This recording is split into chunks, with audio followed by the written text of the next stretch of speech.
Give me the power, I beg of you! S'accusati e me poate mortis me le deve corde me voce, adele porte basse gembela. S'accusati e me poate adele porte basse gembela. Adele porte basse gembela. Adele porte basse gembela. Adele porte basse gembela.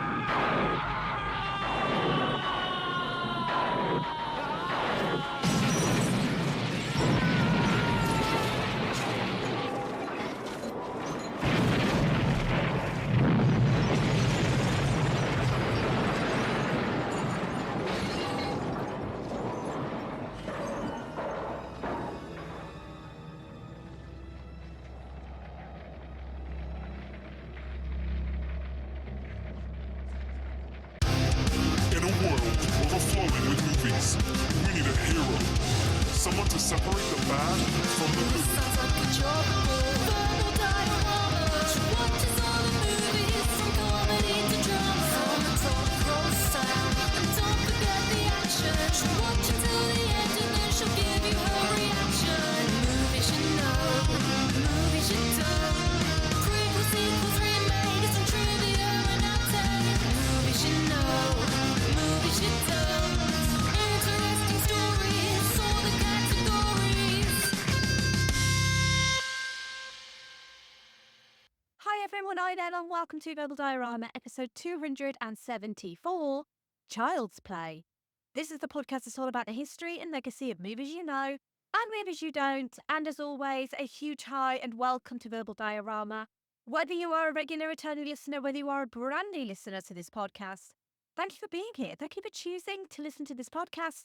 There are so many podcasts out there, all vying for your attention and for your ears, especially during the month of October, because that is traditionally spooky season on many podcasts. And I'll be honest, this podcast is no different. I am going to be focusing on some horror this month.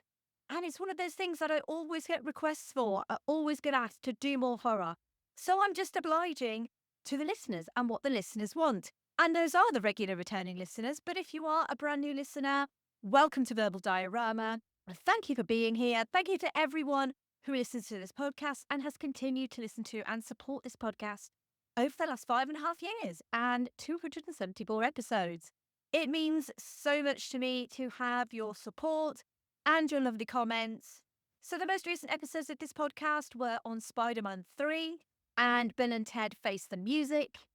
Last month was something that I dubbed Threequel-tember, which was the second sequels to movies that had already been featured on the podcast, but I just never got around to doing the third movie in the series or in the trilogy. Threequel-tember was just such a massive success, and I'm so grateful to everyone who listened to those episodes, who gave me some wonderful comments on those episodes. And really, all episodes of Verbal Diorama are winners.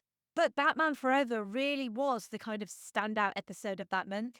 I got so many amazing comments about Batman Forever, so thank you so much. But people loved Spider-Man 3, people loved Bill and Ted Face the Music as well, and also Jurassic Park 3, which came a bit earlier on in the month. So this month, I wanted to do a slasher season, and I wanted to cover the slashers of the 70s and 80s. And I kind of wanted to start with the most least obvious horror icon. And that's because killer dolls and toys coming to life, it wasn't really a new thing in the late 1980s, and nor is it in modern horror either. But the fact that Chucky became this huge horror icon was despite the constant issues on and off set. And it's also pretty much thanks to a disastrous test screening, for which the movie ended up taking a few hints and tips from Jaws.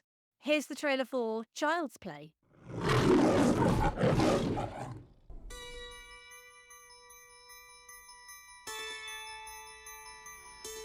Everyone has a birthday they'll always remember. Can we open my presents now, Mommy? A good guy! I knew it! Hi, I'm Chucky. He's something, isn't he? This is Andy's. Time for bed, Andy. Good night, baby. Good night, Aunt Maggie.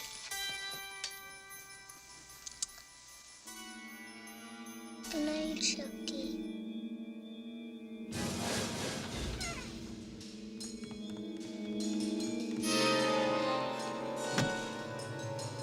Everyone knows most accidents happen at home. How did that happen? This is no accident. Andy! I'm Detective Mike Norris, homicide. Andy! Miss Peterson's dead, Miss Barkley. She fell from the kitchen window.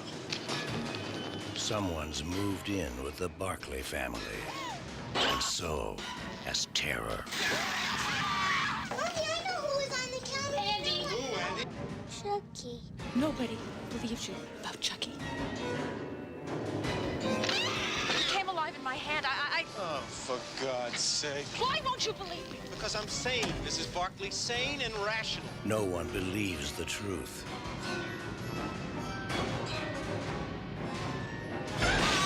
Or lives to tell it. There's nothing nice about murder. And there's nothing innocent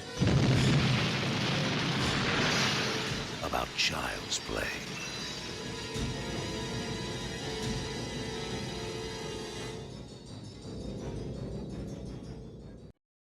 On a bitter Chicago night, Detective Mike Norris is chasing down the notorious serial killer Charles Lee Ray, who takes refuge in a toy store.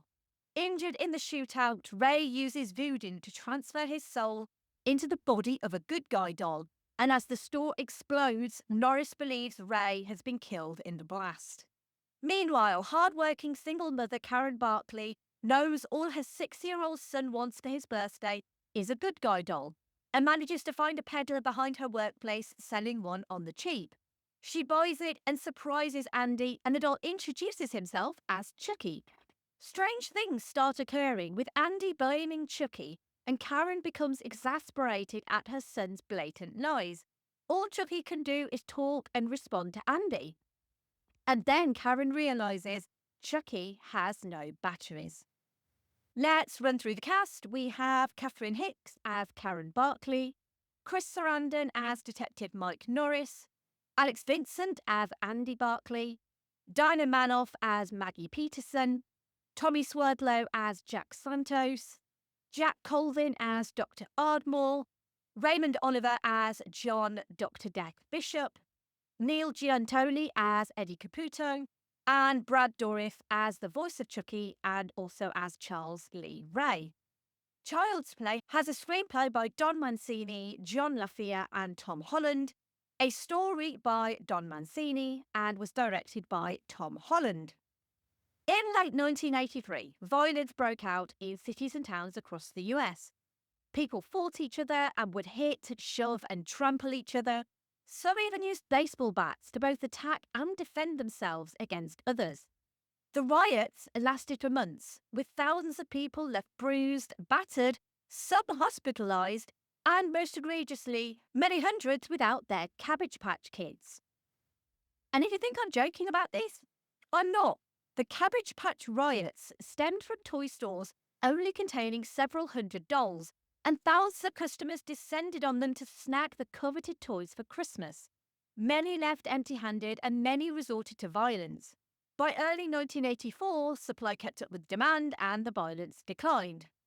No one really knew why the Cabbage Patch riots happened, other than parent company Conoco appealing to a huge number of children between 6 and 12 that they could adopt their own doll, and this craze foreshadowed similar holiday toy crazes and, of course, now Black Friday sales.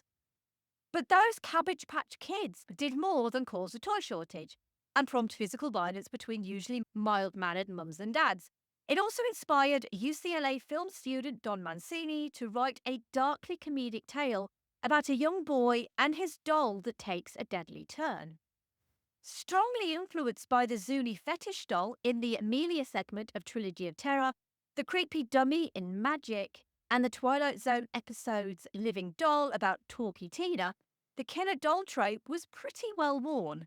But in all cases, the doll wasn't really a character with a personality, just a doll out to kill someone. Mancini's script was written while he was still at UCLA and was titled Batteries Not Included. Obviously, that title would instead be taken by a Steven Spielberg-produced sci-fi comedy in 1987 instead. The title was changed not to Child's Play, but to Blood Buddy. The premise was a good guy doll called Buddy, that if you played with him too rough, he would bleed. And then the child would have to use official good guy plasters, aka band-aids if you're American, to stop the bleeding. Back in the 80s, there was this thing kids did called Blood Brothers, where you cut your finger, you got your best friend in the world to do the same, and you mixed your blood together to become blood brothers. In the script, Andy is a lonely kid. His mother is always out working, and his only friend is his Buddy doll. So when Buddy starts to bleed, Andy cuts his thumb, mixing his blood with Buddy's, and that's what brings the doll to life. There was no voodoo, no serial killer possession, just a twisted version of Andy's own unconscious rage, who goes after Andy's bullies, teachers, the dentist, and eventually goes after Andy and his own mother. But the audience wouldn't be sure if it was actually Andy or not, and the doll can only come to life while Andy was asleep. Mancini's original idea was for it to be a social commentary about the commercialization of toys and how harmful the marketing was to children. Over time, though, the script morphed into an outright horror tale. This was all happening not too long after A Nightmare on Elm Street, which had a significant role in the growth of the slasher subgenre.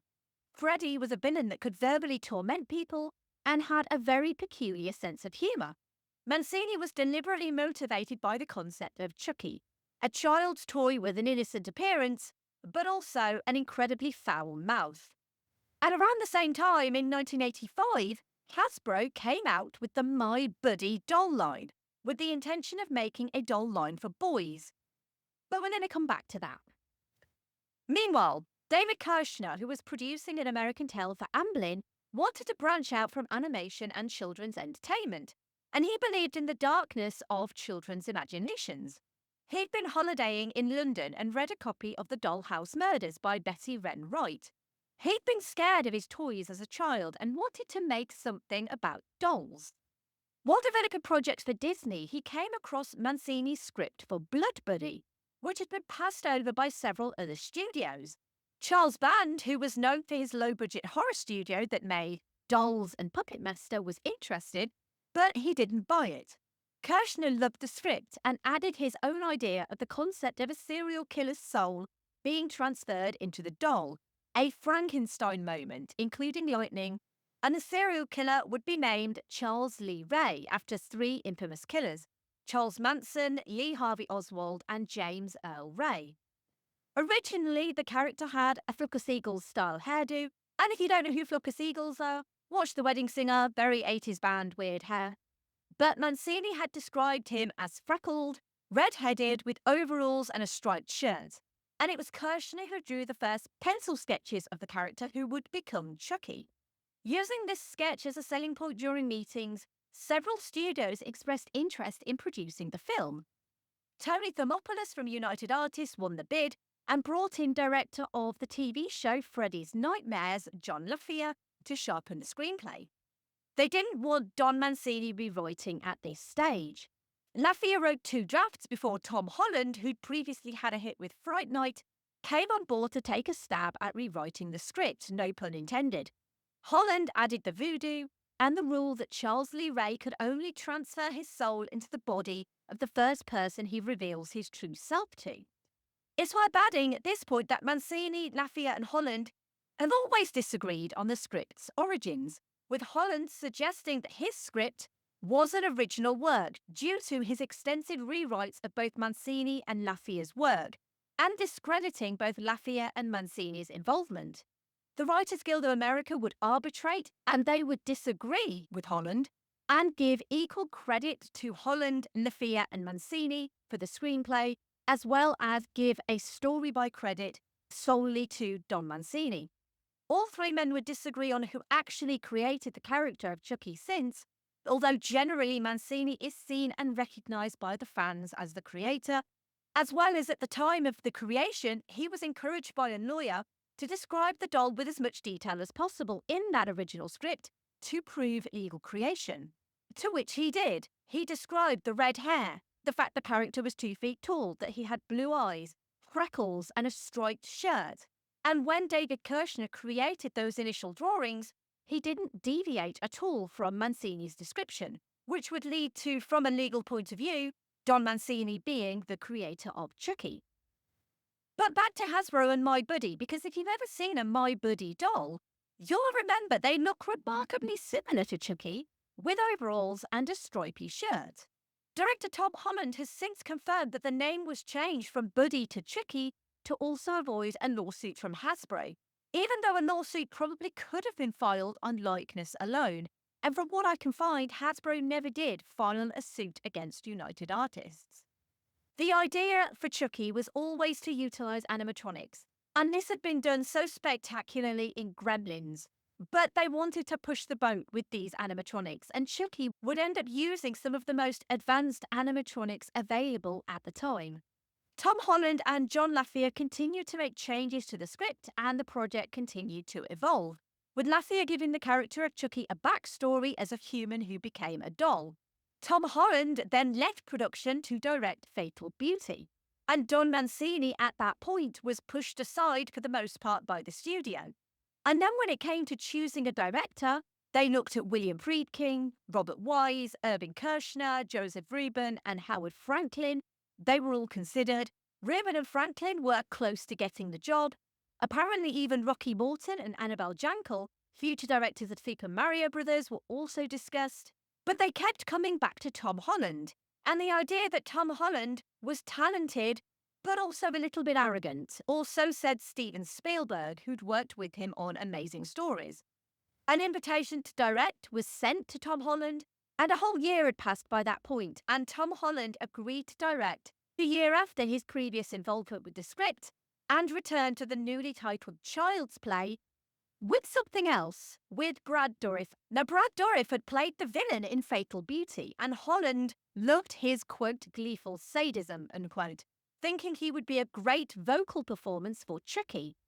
And I'm going to come back to Brad Dourif and the voice of Chucky in a bit, because first they had to cast the other roles in the movie. Holland had worked with Chris Sarandon in Fright Night and cast him immediately as Detective Norris. Catherine Hicks had worked with director Leonard Nimoy on Star Trek IV: The Voyage Home, and Nimoy recommended her to Holland for the role of Karen Barkley.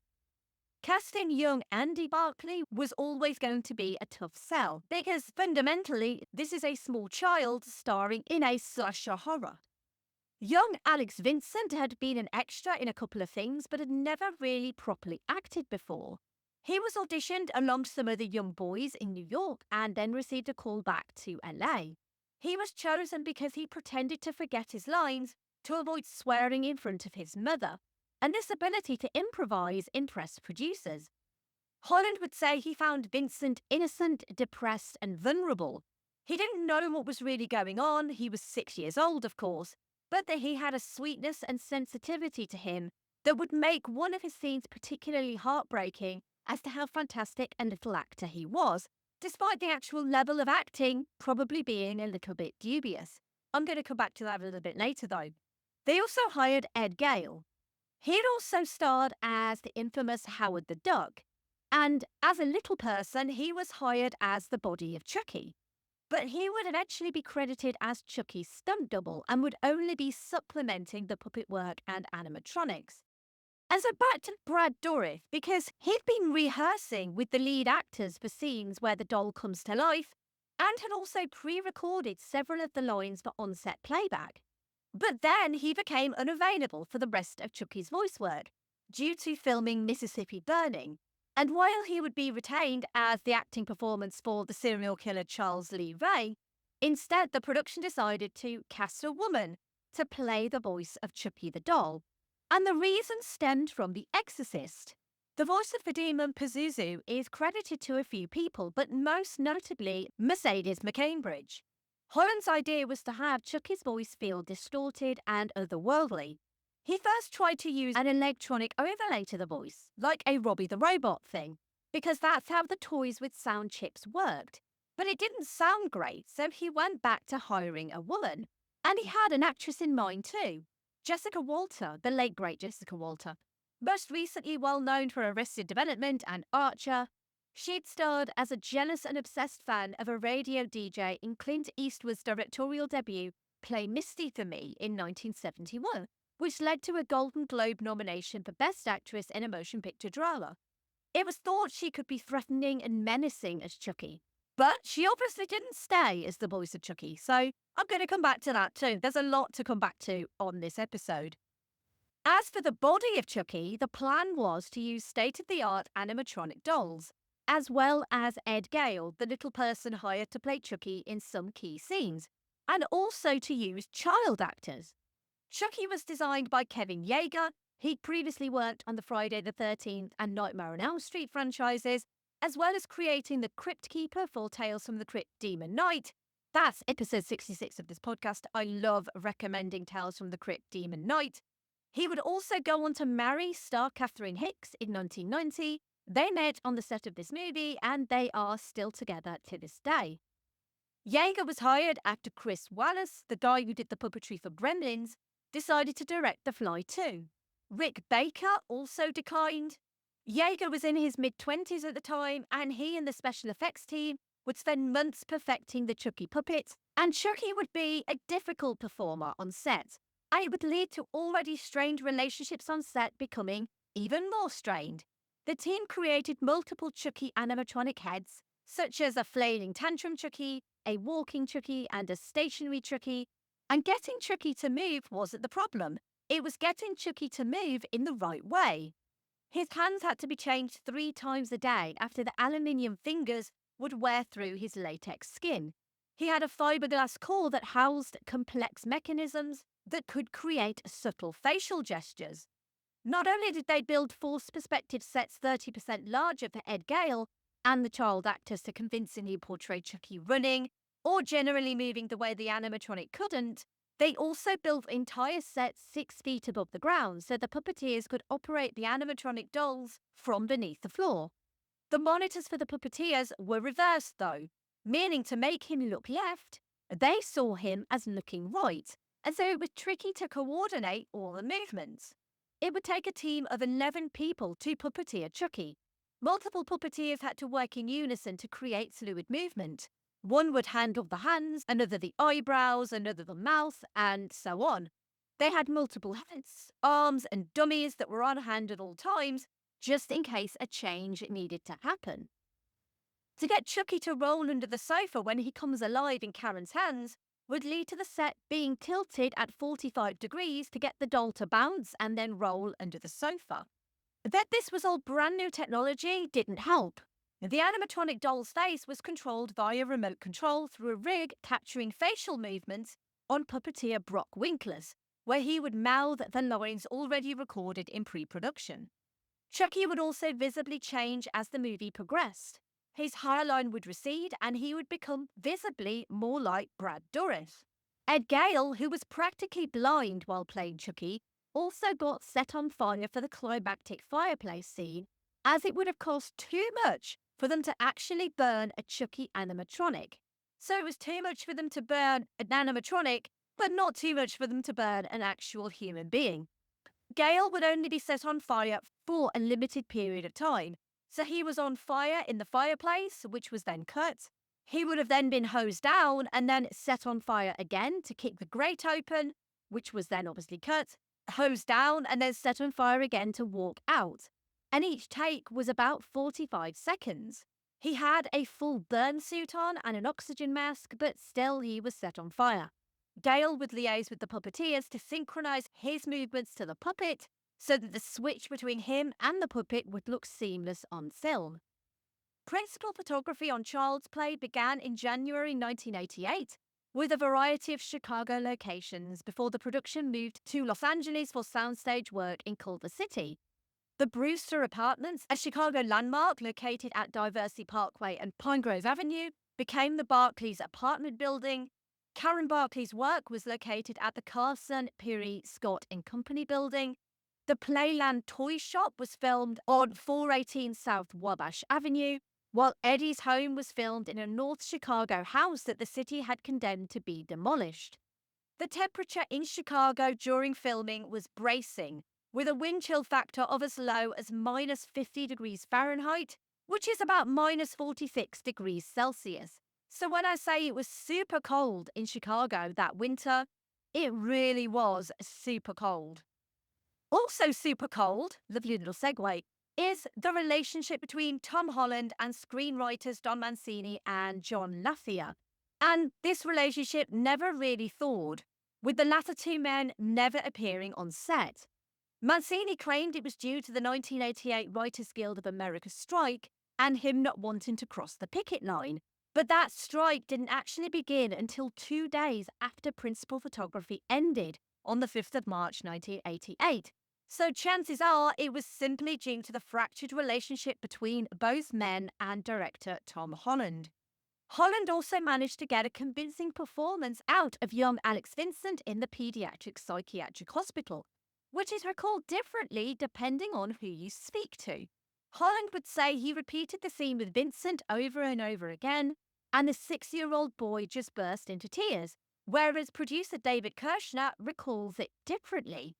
He remembers Holland screaming at Vincent, saying he was going to get production shut down if he didn't do it, and the boy cried real tears. There were also rumours that Holland told him his parents were getting divorced. Accusations of bullying on the set of Child's Play are plentiful, and most of those are in Tom Holland's direction. Saying this, any time there was an argument on set between the adults, young Alex Vincent was always removed from the set. So going back to the voice of Chucky, because Jessica Walter's voice was really working for the menacing scenes, but it wasn't working for the humour. Tom Holland would enlist John Franklin to re-record Chucky's voice to focus on that humour. But obviously also Franklin wouldn't stay as the voice of Chucky, but would instead be credited as Walkabout Chucky, the Chucky that we hear in the TV commercial. The relationship between Kirshner and Holland also just kept going downhill due to the on-set disagreements, the issues with the Chucky puppet, and in addition the studio was applying pressure due to the costs. It would lead to not just verbal brawls, but according to Kirshner, minor physical ones too. Child's Play's filming was completed by the spring of 1988. The first test screening of Child's Play, though, just like Holland and Kirshner, and Holland, Lafia and Mancini, also didn't play well with others. After production was finished and Tom Holland's first rough cut was put together, it was screened for a test audience, who weren't impressed. Neither was David Kirshner, and brought back Don Mancini to consult on the cut. Both Mancini and Kirshner thought that Tom Holland showed Chucky too liberally in this original cut, which was 2 hours long. Holland declined to reduce the amount of time that Chucky got on screen, and reports are mixed as to whether he walked off set himself or whether Kirshner removed him. But it's at this point that Don Mancini was invited by Kirshner into the editing room for his creative input, and both agreed they needed to treat Chucky like Bruce the Shark in Jaws or the alien in Alien, with as little screen time as possible. And so, quite a lot of the movie was removed, including investigative moments with Chris Sarandon's character Detective Mike Norris, and about 25 minutes of Chucky footage was cut. And in the meantime, Brad Dourif, who was now available, would return to redub the voice of Chucky. There are conflicting reports as to which voice was used in the test screening.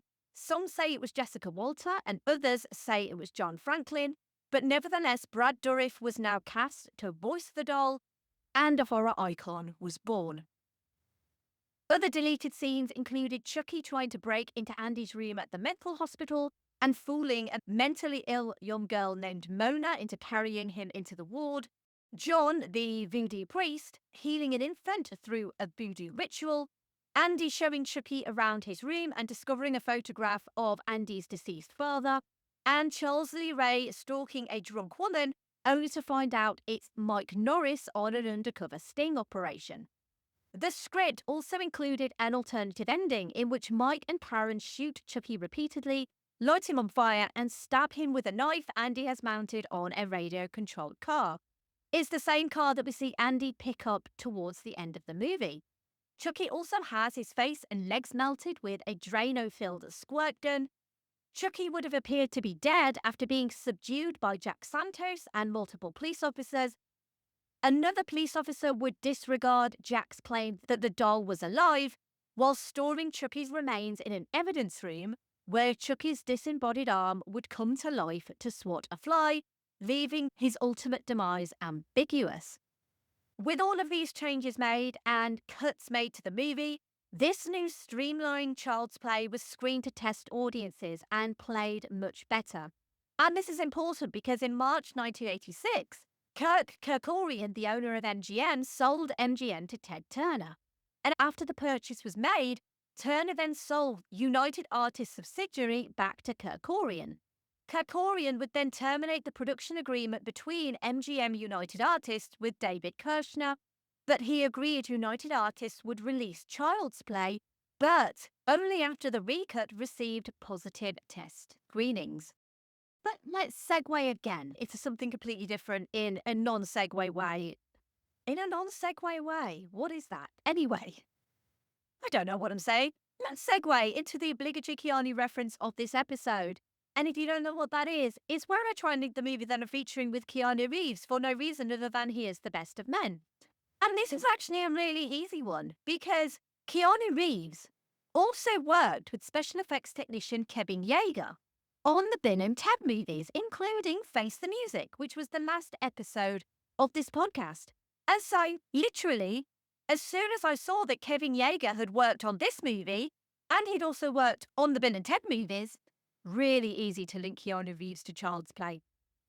Joe Manzetti, the Academy Award-winning composer, was hired to compose the score of Child's Play, and he used a variety of orchestral and electronic elements in his score, and he insisted on an electronic soundtrack, even though United Artists and Tom Holland intended the movie to have a full orchestrated score.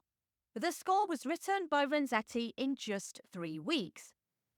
And Child's Play would be released on the 11th of November 1988 in the US, where it would hit #1 in the box office in its first week, beating out Ernest Saves Christmas and Iron Eagle 2. It would drop to #2 the following week after the release of a movie that I think has about 15 sequels, The Land Before Time. On its reported $9 to $13 million budget, Child's Play would gross $33.2 million domestically in the US and $11 million internationally, for a total worldwide gross of $44.2 million. It would become United Artists' second highest grossing movie of 1988, after Rain Man. And Child's Play won praise from critics, and most critics tend to write off the horror genre. But they liked Child's Play because of its unique villain, puppetry, succinct narrative, and its scenes of gore. It currently sits at 74% on Rotten Tomatoes, with a summary of Child's Play occasionally stumbles across its tonal tightrope of comedy and horror, but its genuinely creepy monster and some deft direction by Tom Holland makes this chiller stand out on the shelf. And so naturally, of course, United Artists had the second best return of the year with Child's Play. So you would think they would start with a sequel immediately. But eventually, they declined to be involved in the sequel. And this was despite the fact they did get to work straight away on a sequel. And by Christmas 1988, Don Mancini was deep into the script writing process. The movie was going to be directed by John Lafia, who obviously worked on the screenplay for the original movie, and production of the movie was due to begin in the summer of 1989. And then Kintex Group, who was known for their family-friendly entertainment, acquired United Artists and wanted the studio to focus on family-friendly movies, like Disney's family-friendly movies. And so United Artists relinquished control of the franchise to David Kirshner, and after a brief bidding war between studios like Paramount, Warner Brothers, Columbia, 20th Century Fox, The Price Company, Carolco, Universal, and even Disney for the sequel, a deal was made with Universal for Child's Play 2, thanks to Kirshner's close ties with Steven Spielberg. 30 years later, Spielberg would finally get to work with Chucky in Ready Player One. Child's Play has since spawned 6 sequels, a television series, a remake, comic books, a video game, and tie-in merchandise. The first, second, and fourth films were all box office successes, with them earning over $182 million worldwide, including revenues from the sales of all of the videos, DVDs, VOD, Blu-rays, and merchandise. The franchise has generated over $250 million.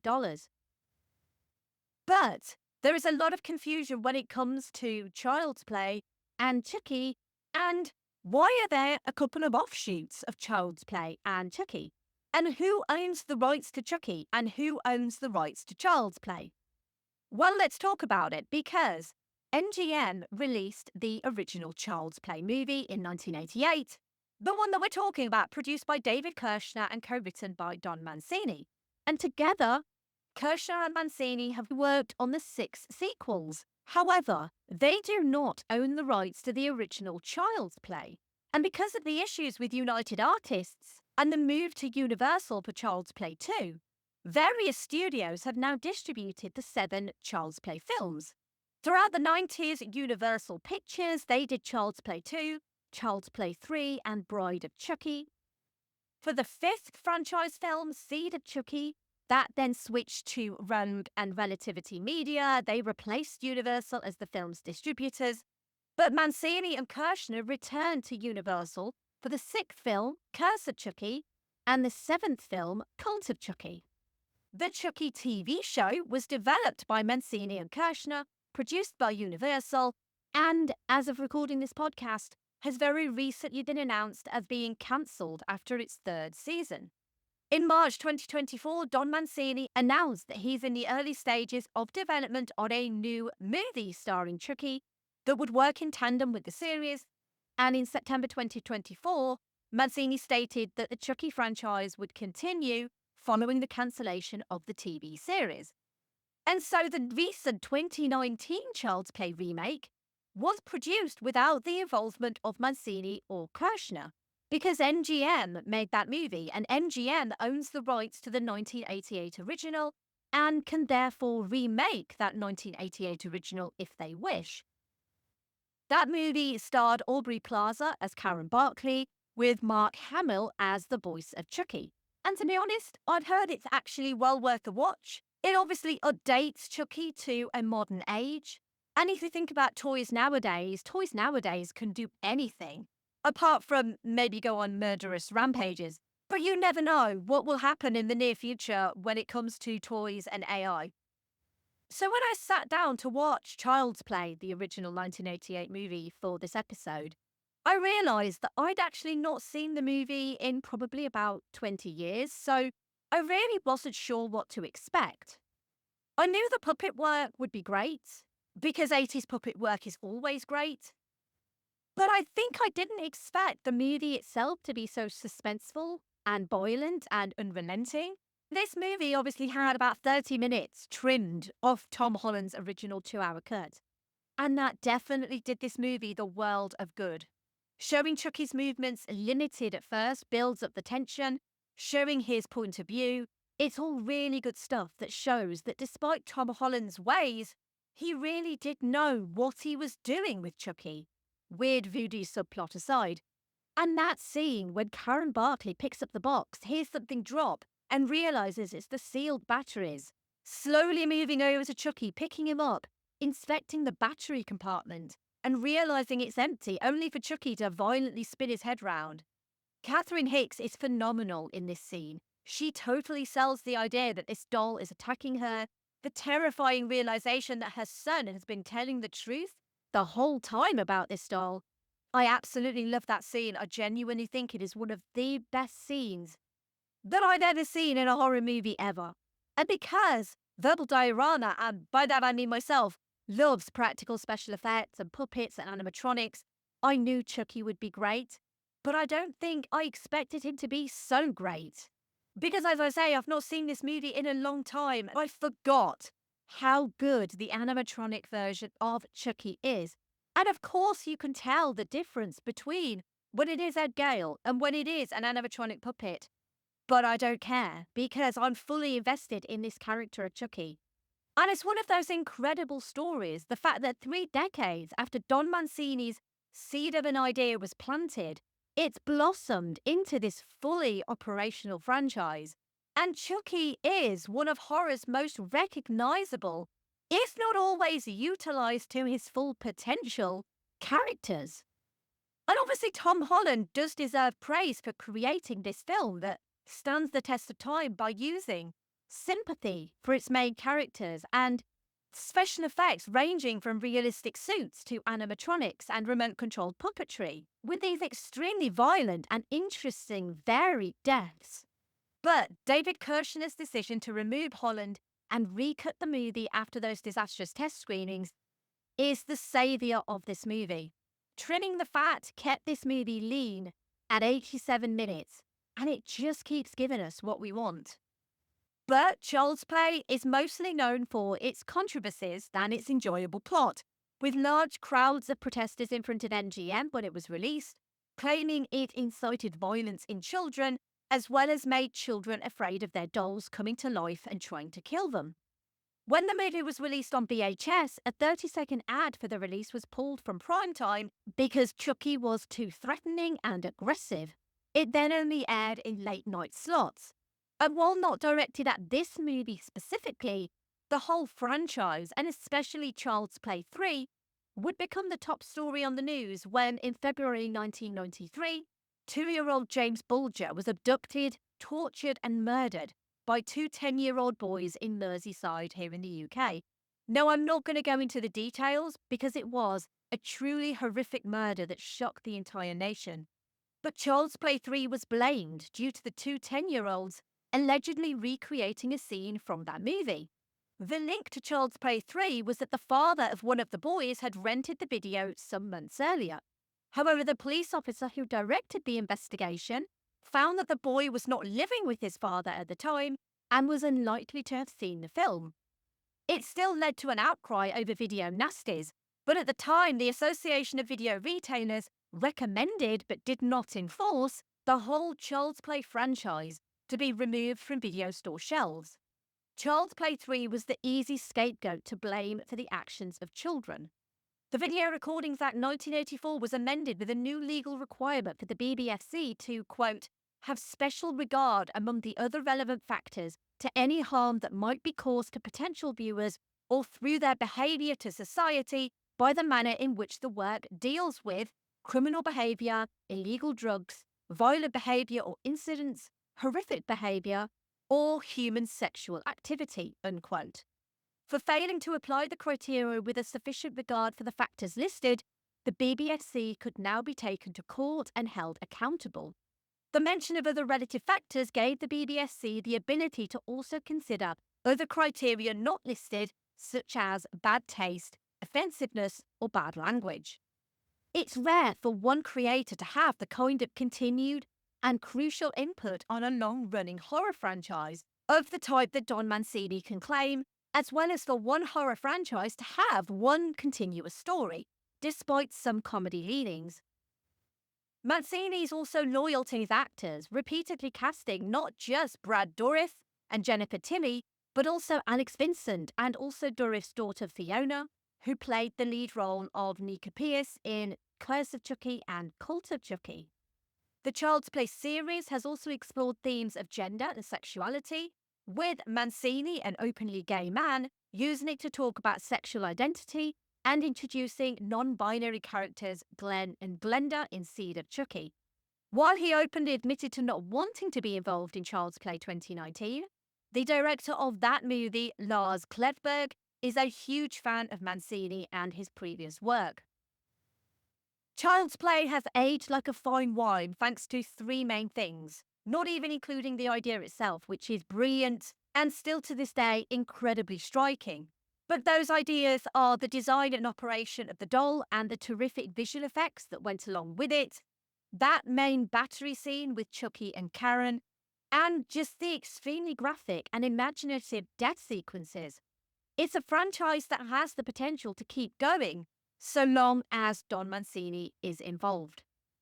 And so basically what I'm saying is, we will never be putting away childish things. Long live Chucky. Thank you for listening. As always, I would love to hear your thoughts on Child Play. And as always, thank you for your continued support of this podcast. If you want to get involved and you want to help this podcast grow, then you can. You can leave a rating or review wherever you found this podcast.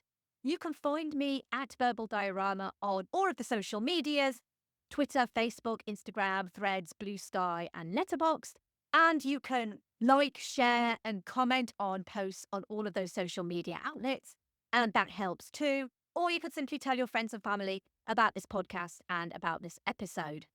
And so the next episode of this podcast, I actually mentioned towards the top of this podcast, because the horror movies that I'm covering in this month are going to be going back in time. So we're going to be starting in 1988. And then we're going to be going back a few years to 1984 and to another serial killer, this time a serial killer who murders children. This particular killer was burned alive by a group of parents. But as a group of teenagers discover, he can murder people while they sleep by infiltrating their dreams. So yes, the next horror icon will be Freddy Krueger, and the next episode will be on the history and legacy of the original 1984 A Nightmare on Elm Street. Now, I always say this podcast is free, and it always will be free. However, this podcast is not free to produce. And so, if you wish to help support the show financially, you are under no obligation to do so. But if you have some spare pennies and you want to throw them a podcast way, I would be very grateful to receive those pennies. You can support the show one of two ways. You could give a one-off tip at verbaldiorama.com/tips. Or you can go and join the Patreon, which is a regular monthly donation, and that is verbaldiorama.com/Patreon. And you can join the amazing patrons of this podcast. They are Sade, Claudia, Simon, Laurel, Derek, Kat, Andy, Mike, Luke, Michael, Scott, Brendan, Lisa, Sam, Jack, Dave, Stuart, Nicholas, So, Kev, Pete, Heather, Danny, Ali, Stu, Brett, Philip M, Michele, Xenos, Sean, Ryno, Philip K, Adam, Elaine, and Kyle.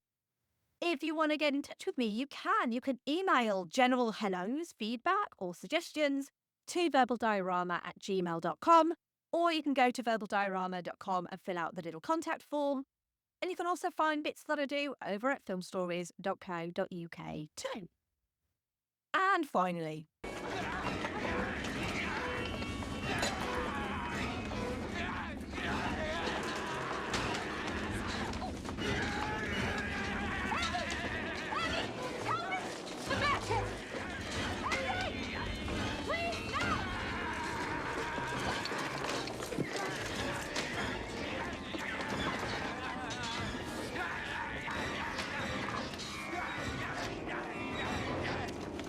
Andy, no, please.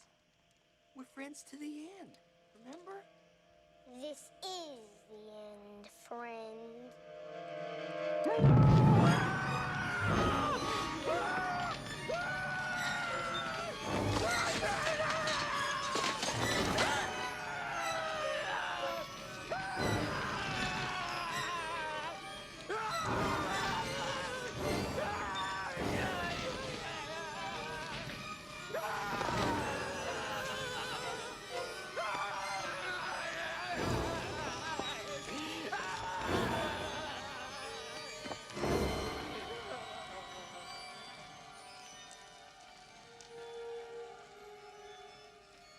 bye.